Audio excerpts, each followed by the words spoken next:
கர்த்தருடைய பரிசுத்த நாமத்திற்கு மகிமை உண்டாவதாக. இந்த வேர்ட்ஸ் ஆஃப் ட்ரெஷர் என்ற யூடியூப் சேனல் மூலமாக உங்களை சந்திப்பதில் கர்த்தருக்குள் மிகுந்த மகிழ்ச்சி அடைகின்றேன். நம்முடைய ஆண்டவர் பெரியவரும் மகா பலம் உள்ளவருமாயிருக்கிறார். அவருடைய அறிவு அளவில்லாதது.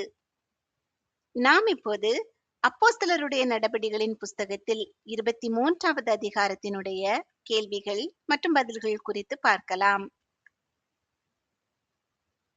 பவுல் எந்த சங்கத்தாருக்கு முன்பாக நிறுத்தப்பட்டார்?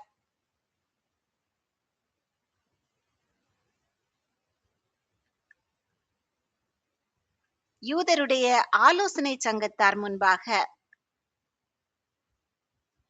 பவுல் தான் தேவனுக்கு முன்பாக எப்படி நடந்து வந்ததாக சொன்னார்?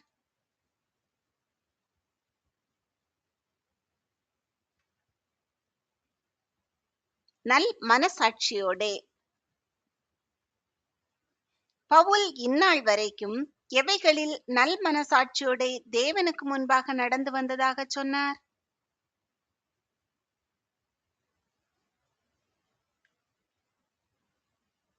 எல்லா விஷயங்களிலும்.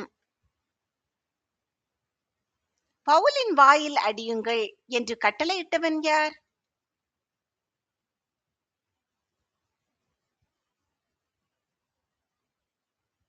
அனனியா. அனனியா என்பவன் யார்?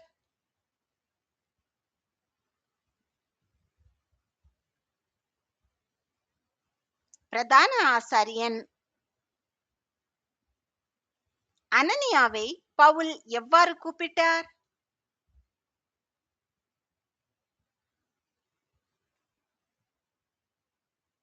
வெள்ளையடிக்கப்பட்ட சுவரே. வெள்ளையடிக்கப்பட்ட சுவரே, யார் உம்மை அடிப்பார் என்று பவுல் அனனியாவிடம் சொன்னார்?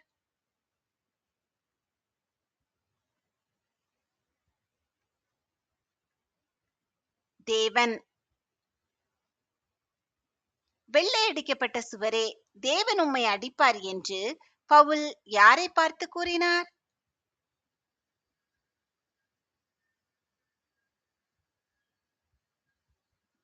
பிரதான ஆசாரியனாகிய அனனியாவை பார்த்து. எதன்படி தன்னை நியாயம் விசாரிக்கிறவராய் அனனியா உட்கார்ந்திருக்கிறதாக பவுல் கூறினார்?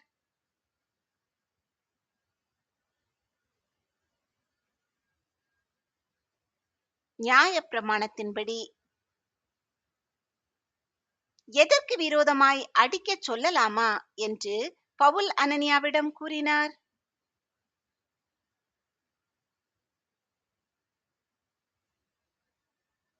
நியாய பிரமாணத்திற்கு விரோதமாய்.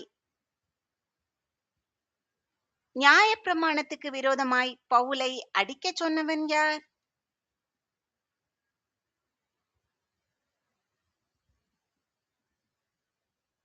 பிரதான ஆசாரியனாகிய அனனியா. தேவனுடைய பிரதான ஆசாரியரை வைக்கிறாயா என்று பவுலிடம் கேட்டவர்கள் யார்?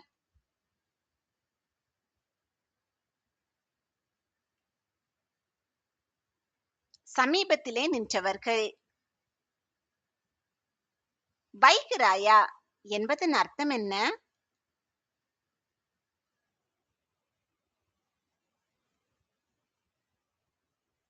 பழிக்கிறாயா.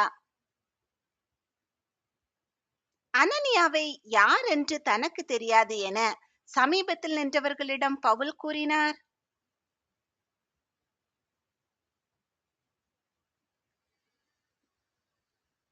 பிரதான ஆசாரியர் என்று. யாரை தீது சொல்லாயாக என்று எழுதியிருக்கிறதாக பவுல் கூறினார்?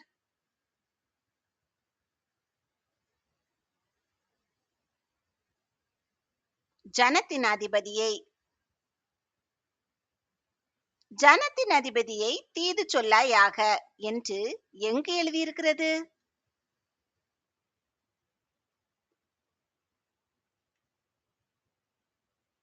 யாத்ராகமம் 22வது அதிகாரம் 28வது வசனத்தில்.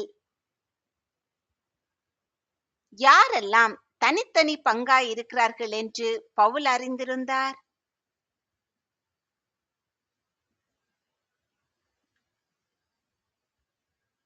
சதுசேயர் ஒரு பங்கும் பரிசேயர் ஒரு பங்கும். சதுசேயர் ஒரு பங்கும் பரிசேயர் ஒரு பங்குமாய் இருக்கிறார்கள் என்று பவுல் அறிந்து தான் யாராய் இருக்கிறதாக சொன்னார்?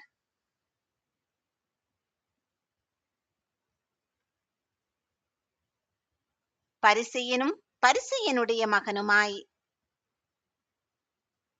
எதை குறித்து நான் நியாயம் விசாரிக்கப்படுகிறேன் என்று பவுல் சொன்னார்?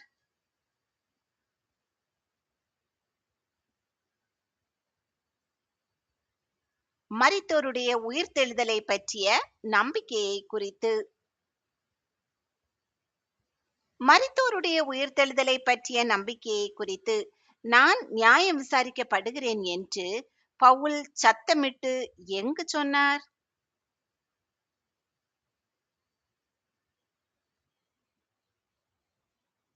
ஆலோசனை சங்கத்தில். சோதனை கேள்வி 1. யூதர்களின் ஆலோசனை சங்கத்தில் இருந்த பிரதான ஆசாரியனின் பெயர் என்ன? ஏ ஏலி, பி நாத்தான், சி அனனியா, டி ஃபேலிக்ஸ்.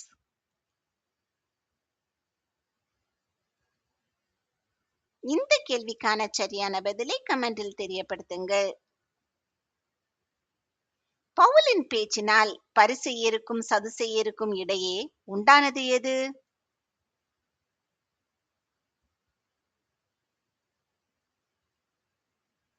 வாக்குவாதம். பவுலின் பேச்சினால் ஆலோசனை சங்க கூட்டம் எத்தனையாக பிரிந்தது?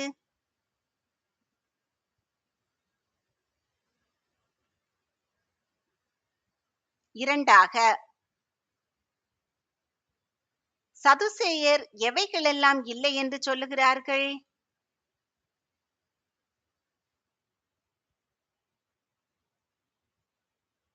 உயிர்த்தெழுதல், தேவதூதன், ஆவி. உயிர்த்தெழுதலும் தேவதூதனும் ஆவியும் உண்டென்று ஒப்புக்கொள்ளுகிறவர்கள் யார்?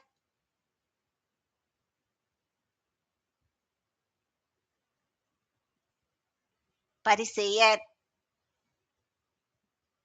பரிசேயருக்கும் சதுசேயருக்கும் வாக்குவாதம் உண்டாகி கூட்டம் 2ஆக பிரிந்ததால் என்ன உண்டாயிற்று?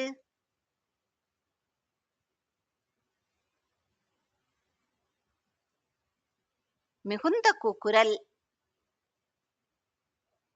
பவுலினிடத்தில் ஒரு பொல்லாங்கையும் காணோம் என்று கூறியவர்கள் யார்?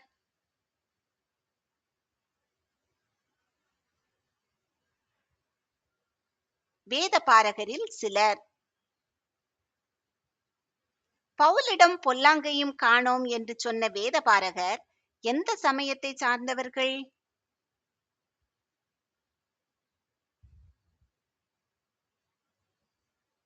பரிசேய சமயத்தார்.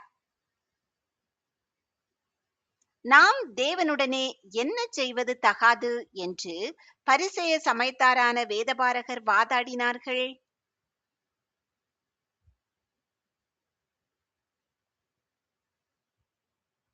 போர் செய்வது. யார் பவுலுடனே பேசினது உண்டானால் நாம் தேவனுடைய போர் செய்வது தகாது என்று பரிசேய சமயத்தாரான வேதபாரகர் வாதாடினார்கள்.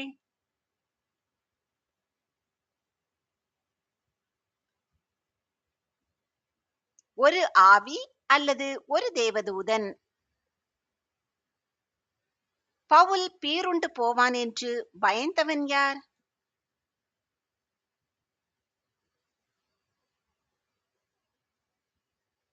சேனாபதி. எதனால் பவுல் பீருண்டு போவான் என்று சேனாபதி பயந்தான்?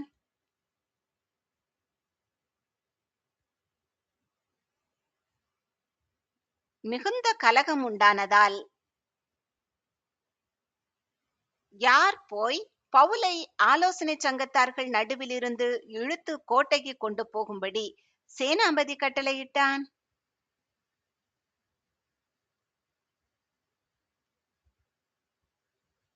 போர் சேவகர். கர்த்தர் பவுலுக்கு எப்போது தரிசனமானார்?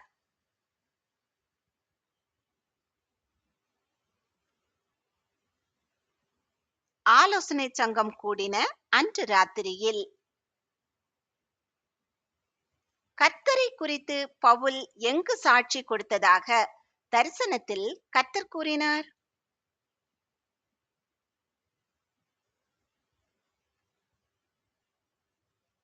எருசலேமில். எருசலேமில் சாட்சி கொடுத்தது போல எங்கு சாட்சி கொடுக்க வேண்டும் என்று பவுலின் தரிசனத்தில் கர்த்தர் கூறினார்?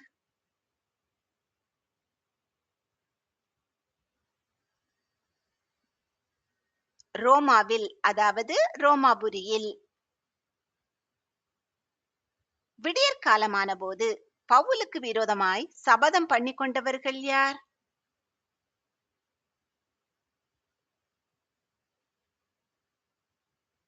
யூதரில் சிலர். யூதரில் சிலர் ஒருமித்து பவுலுக்கு விரோதமாய் எவ்வாறு சபதம் பண்ணிக்கொண்டார்கள்?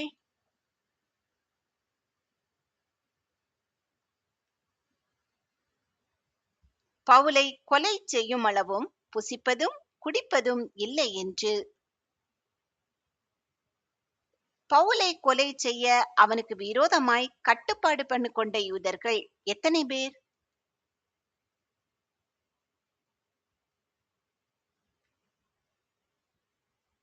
40 பேருக்கு அதிகமானவர்கள்.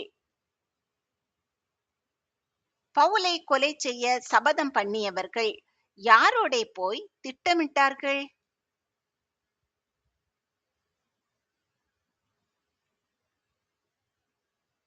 பிரதான ஆசாரியர்களிடத்திலும் மூப்பர்களிடத்திலும்.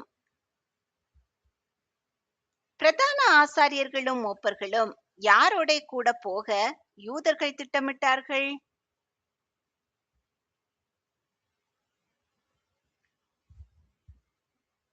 ஆலோசனை சங்கத்தாரோடே. சோதனை கேள்வி 2. பவுல் ஜனங்களை நோக்கி தான் யாராயிருக்கிறேன் என்று கூறினார்? ஏ பரிசேயன், பி சதுசேயன், சி தீர்க்கதரிசி, டி அப்போஸ்தலன். இந்த கேள்விக்கான சரியான பதிலை கமெண்டில் தெரியப்படுத்துங்கள். பிரதான ஆசாரியர்களும் மூப்பர்களும் பவுலுடைய காரியத்தை எப்படி விசாரிக்க மனதுள்ளவர்கள் போல காண்பிக்க வேண்டும் என்று யூதர்கள் திட்டமிட்டார்கள்?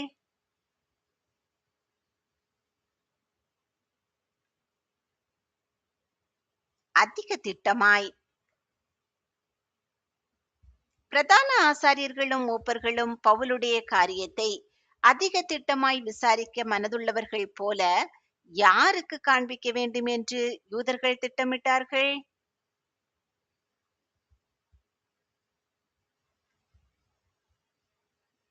சேனாபதிக்கு. பவுல் கிட்ட வருகிறதற்குள்ளே தாங்கள் என்ன செய்ய ஆயத்தமாயிருப்போம் என்று யூதர்கள் திட்டமிட்டார்கள்?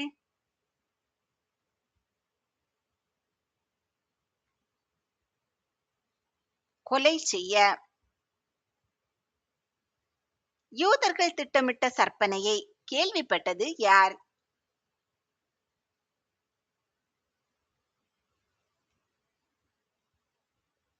பவுலினுடைய சகோதரியின் குமாரன். யூதர்கள் திட்டமிட்ட சற்பனையை பவுலினுடைய சகோதரியின் குமாரன் கேள்விப்பட்டு எங்கு போய் பவுலுக்கு அறிவித்தான்?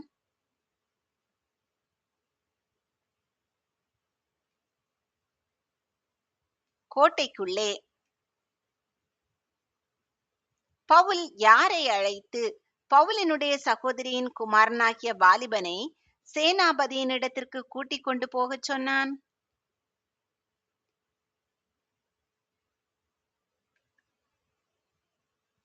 நூற்றுக்கு அதிபதிகளில் ஒருவனை. பவுல் நூற்றுக்கு அதிபதிகளில் ஒருவனிடம் எதற்காக பவுலினுடைய சகோதரியின் குமாரனாகிய வாலிபனை சேனாபதியினிடத்திற்கு கூட்டிக் கொண்டு போகச் சொன்னான்?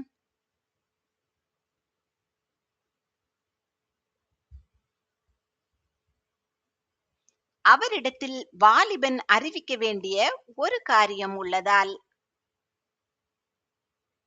சேனாபதி யாருடைய கையை பிடித்து தனியே அழைத்து கொண்டு போனான்?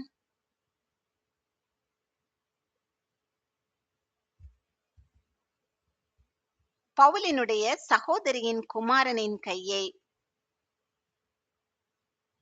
பவுலின் காரியத்தை அதிக திட்டமாய் விசாரிக்க மனதுள்ளவர்கள் போல காண்பிப்பவர்கள் யார்?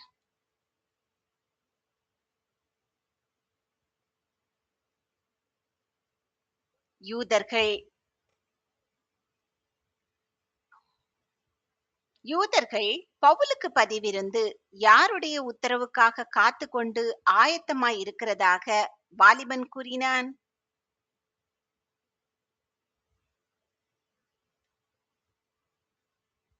சேனாபதியின் உத்தரவுக்காக.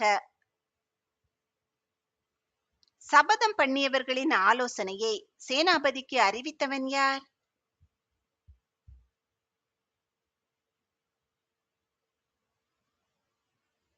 பவுலின் சகோதரியின் குமாரன்.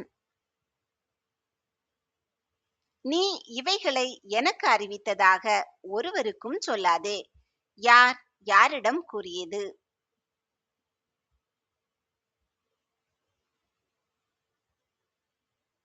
சேனாபதி பவுலினுடைய சகோதரியின் குமாரனிடம். பவுலை கொலை செய்ய யூதர்கள் திட்டமிட்டிருக்கிறதை அறிந்த சேனாபதி யாரை அழைத்தான்?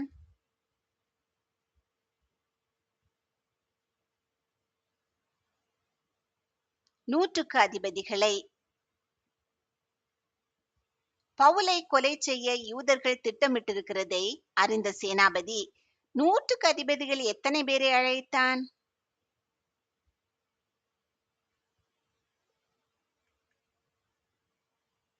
2 பேர். சேனாபதி நூற்றுக்கு அதிபதிகளில் 2 பேரை அழைத்து எங்கு போகும்படி ஆயத்தம் பண்ண சொன்னான்?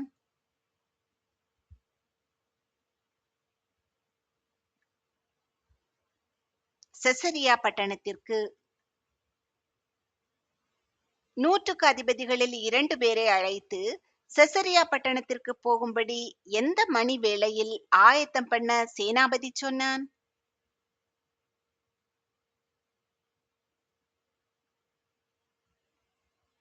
3ஆம் மணி வேளை. நூற்றுக்கு அதிபதிகளில் 2 பேரை அழைத்து செசரியா பட்டணத்திற்கு போகும்படி யாரை எல்லாம் ஆயத்தம் பண்ண சேனாபதி சொன்னான்?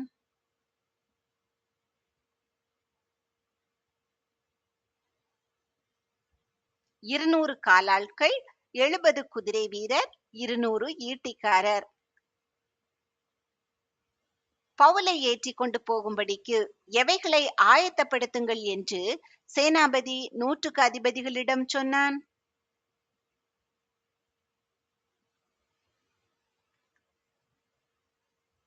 குதிரைகளை. பவுலை ஏற்றி எப்படி கொண்டு போகும்படிக்கு குதிரைகளை ஆயத்தப்படுத்துங்கள் என்று சேனாபதி நூற்றுக்கு அதிபதிகளிடம் சொன்னான்?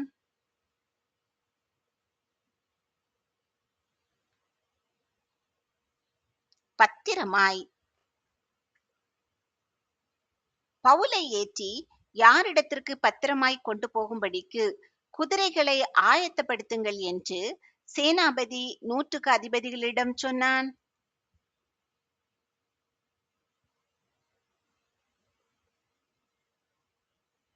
தேசாதிபதியாகிய பேலிக்ஸினிடத்திற்கு. சோதனை கேள்வி 3. உயிர்த்தெழுதல் இல்லை என்று சொல்லுகிறவர்கள் யார்? ஏ சதுசேயர், பி பரிசேயர், சி வேத பாரகர், டி ஆசாரியர். இந்த கேள்விக்கான சரியான பதிலை கமெண்டில் தெரியப்படுத்துங்கள். யூதேயாவின் ஆளுநரான ஃபேலிக்ஸின் முழு பெயர் என்ன?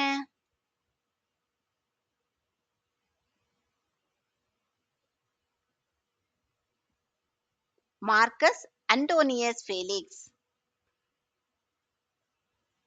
சேனாபதி தேசாதிபதியாகிய பேலிக்ஸிற்கு எதை எழுதி கொடுத்தனுப்பினான்?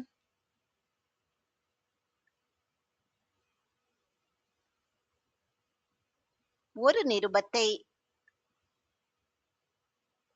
பவுலை தேசாதிபதியாகிய பேலிக்ஸிடத்திற்கு அனுப்பின சேனாபதியின் பெயர் என்ன?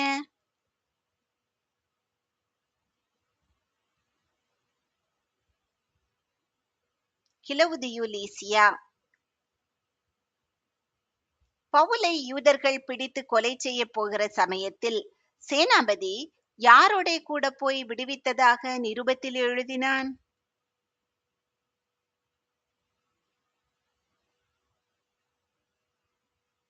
போர் சேவகரோடே. யூதர்கள் பவுலை பிடித்து கொலை செய்ய போகிற சமயத்தில் போர் சேவகரோடே கூட போய் எதனால் விடுவித்ததாக சேனாபதி நிருபத்தில் எழுதினான்?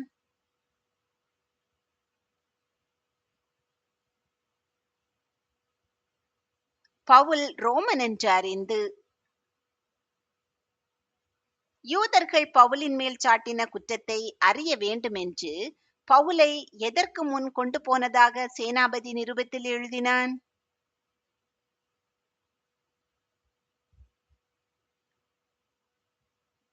யூதர்களின் ஆலோசனை சங்கத்துக்கு முன். பவுல் எவைகளை குறித்து குற்றம் சாட்டப்பட்டவன் என்று சேனாபதிக்கு விளங்கினது?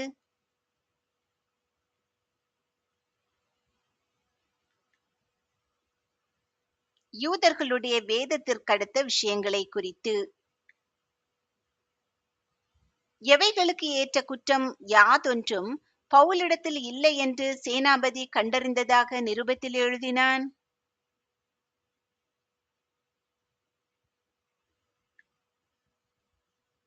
மரணத்துக்காவது விலங்குக்காவது.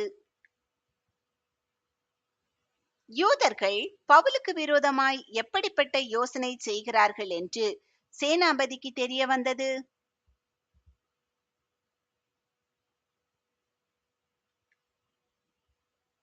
சற்பனையான யோசனை. சேனாபதியாகிய கிலவுதியு லீசியா என்ன சொல்லி தேசாதிபதியாகிய பேலிக்ஸுக்கு நிருபத்தை எழுதி முடித்தான்?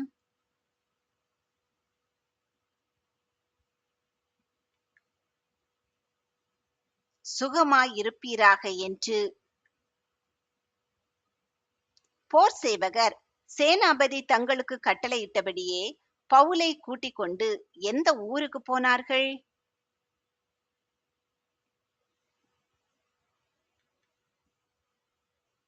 அந்திப்பத்திரி.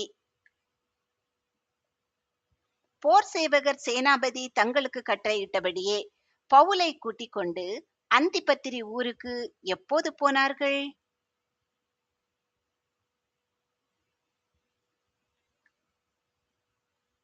ராத்திரியில். போர் சேவகர் மறுநாளில் யாரை பவுலுடனே கூட போகும்படி அனுப்பிவிட்டார்கள்?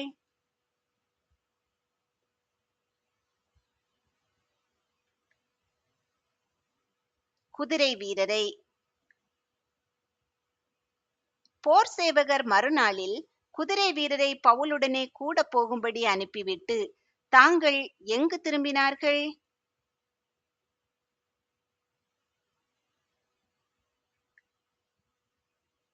கோட்டைக்கு. சேனாபதி பவுலை எந்த பட்டணத்திற்கு அனுப்பினான்?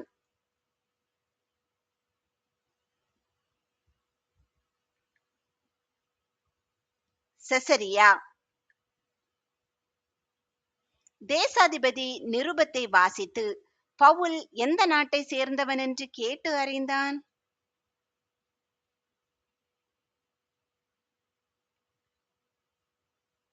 சிலிசியா நாடு. பேலிக்ஸ் பவுலை எங்கே காவல் பண்ணும்படி கட்டளையிட்டான்?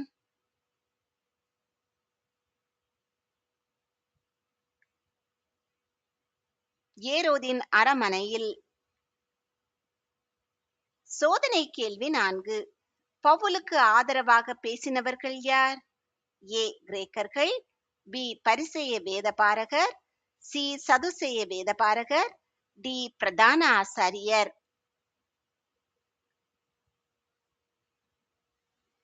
இந்த கேள்விக்கான சரியான பதிலை கமெண்டில் தெரியப்படுத்துங்கள்.